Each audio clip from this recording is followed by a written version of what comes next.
How to enable Xfinity Stream on Smart TV. The first step you need to take is to download the Xfinity Stream app. So you open your Smart TV's App Store, LG Content Store or Samsung Galaxy Store or Google Play Store, and you search for Xfinity Stream and install the latest version. Then you open Xfinity Stream from your TV's app menu. Sign in. If prompted, you can choose to sign in with Xfinity or you can activate with it. You'll see an activation code on your TV screen.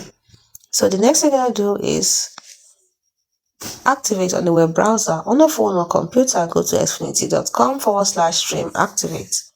So once you're there, you log in with your Xfinity ID and password and enter the activation code that you got from your TV. Your TV will refresh automatically, then you can enjoy Xfinity Stream. Now, here's a troubleshooting tip if needed. If the app isn't available, check if your smart TV model is supported, because 2025 updates may exclude older TVs.